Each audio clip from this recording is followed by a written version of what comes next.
As far as the eye can see, brilliant yellow blooms dance gently in a light spring breeze.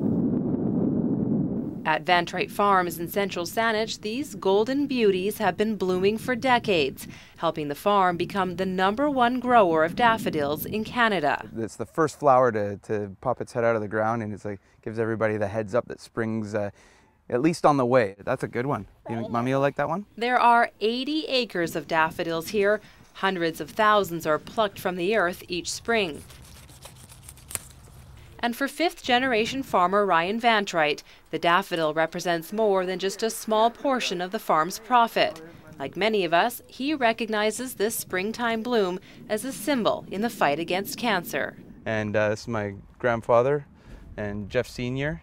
and there's Mr. Ian Vantreight, my daddy.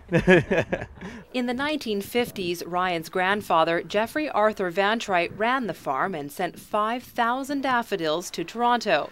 The flower had already been used to raise money for the Canadian Cancer Society, but the Vantreight donation proved to be very popular.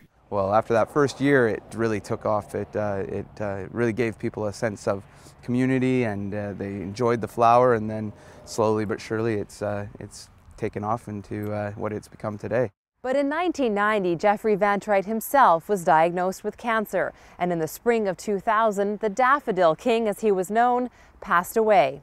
But the belief in providing daffodils to help raise money for the Cancer Society has lived on. There's a lot of work that goes into it, and I think to see his legacy and to see his farm continue was ultimately his main goal, to carry on through the generations. And over the years, the relationship between the Vantreights and the Canadian Cancer Society has helped to raise hundreds of millions of dollars. Now, every spring, the Society reminds us to pin this tiny daffodil to our shirts and coats as a sign of support for cancer survivors and people living with cancer. We'd like to make sure that everybody in a cancer journey feels that they are being supported and that we are here with them, that they're not alone.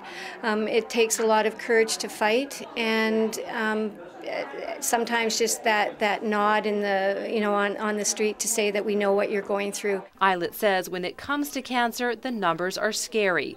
2 in 3 people will be diagnosed with some form of the disease.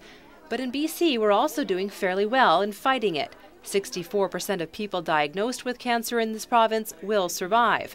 And for children diagnosed early on, the survival rate is more than 80%. I think awareness overall has really improved over the past number of years, and so you'll find that we are eating better, we are exercising more, we're more aware of carcinogens. I think the most successful program that we've had as of late has been in the news, of course, is the Tanning is Out, and the students really embracing that and realizing that they needed to help themselves. And to help the Canadian Cancer Society support people on their cancer journey, daffodil pins and fresh flowers will be available by donation in the month of April.